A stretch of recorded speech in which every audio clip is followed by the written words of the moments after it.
Hello guys, so today we'll study the Rankine cycle, which is also called as vapor power cycle, which is also called as vapor power cycle because power is produced with help of the vapor, water vapor. That's why it is also called vapor power cycle. So the schematic diagram we can see that first of all we have a boiler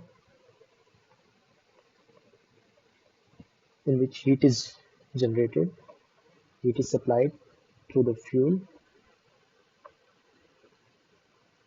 and steam is generated by burning of the fuel. Steam is generated, and this steam, high pressure high temperature steam, then goes inside the turbine and it produces some work, turbine work.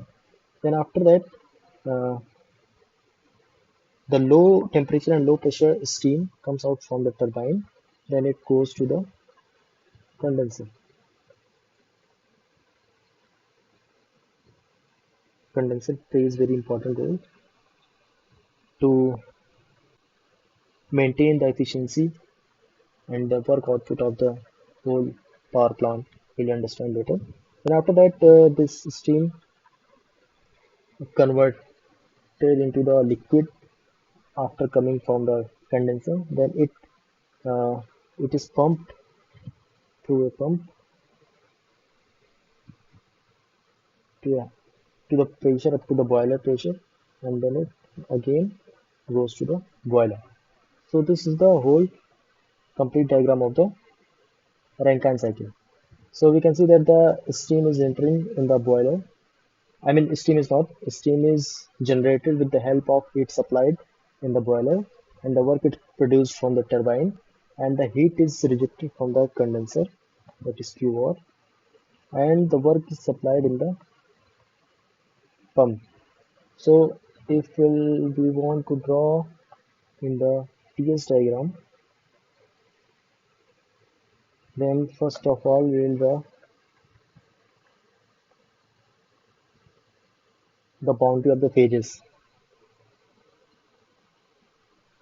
This one is the boundary of the liquid phase, liquid and vapor phase, and this one is the vapor and gaseous phase, or we can say superheated phase. So, first of all, what we have seen here, we can show here. Let's say uh, this is state 1. From 1 to 2, steam water is pumped. From 2 to 3, it is converted into steam, and then 3 to 4, it goes from the turbine, and then 4 to 1 again, it is coming through the condenser to convert into the liquid phase.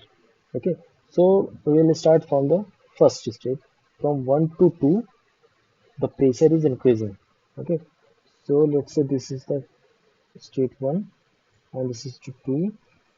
At this point pressure is increasing, so here we can show the pressure by this line, and at point 2 the pressure can be shown by this line, and then into the dome the pressure remains constant, temperature remains constant, pressure will be like this.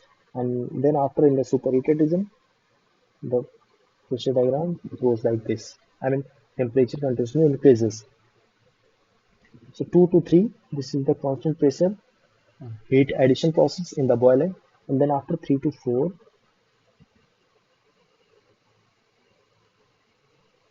3 to 4, work done by the turbine. Okay, so we can see here that this is the boiler pressure and heat is supplied here, and this is the turbine work, and this is the condenser pressure PC, and heat is rejected QC, and this is the work pump work.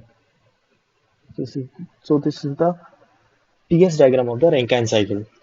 Okay, we can also draw the PV diagram. PV diagram if you want to structure, then it will be something like, if we should draw the phase diagram, something like the boundaries will be like this, and first let's say the state 1, from state 1 to 2, and answer 1 to 2, at constant volume the pressure will increase 1 to 2, then at constant pressure, that is the boiler pressure, this is the condenser pressure, pressure in the boiler remains constant. Okay, this is the boiler pressure, and then after, in the turbine, work output volume continuously increases. Okay, so this is 3 and this is 4. Then after coming from the turbine, it goes to the condenser at constant pressure PC. This is the PV diagram.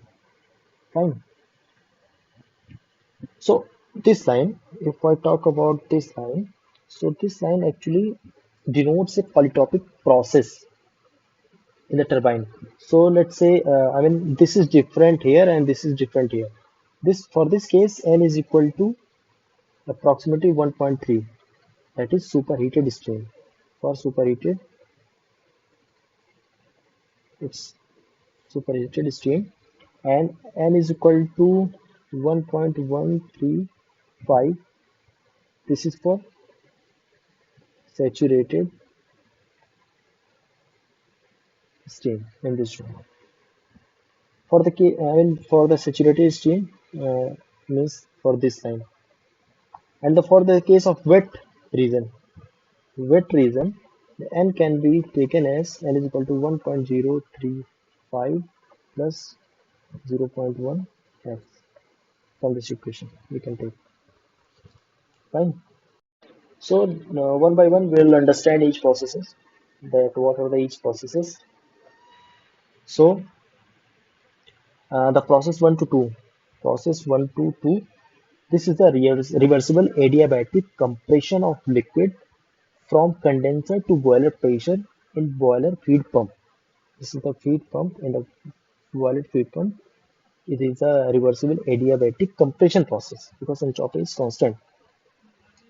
So we can say that isentropic process. And from 2 to 3, this is the constant pressure heat addition process to convert liquid into superheated steam in boiler. Constant pressure heat addition process, which is converting the steam into superheated steam in the boiler. And process 3 to 4 is the reversible adiabatic expansion from the boiler to condenser pressure in the steam turbine. And the process 4.1 is the constant pressure heat rejection process in condenser to get saturated water. And constant pressure heat rejection process in condenser to get the saturated water. Why we are more concerned about getting the saturated water? Because when we convert all the vapor and steam in the water, then it is very convenient for the pump to pump it into the boiler pressure. Because I mean, if we use pump and not using the compressor, so we require less amount of work done by the pump with respect to the compressor, because compressor requires more work to compress the gases, but pump requires less work as compared to the compressor to compressing the liquids. That's why we are more concerned about the converting the vapor and the gases into the liquid phase. Fine.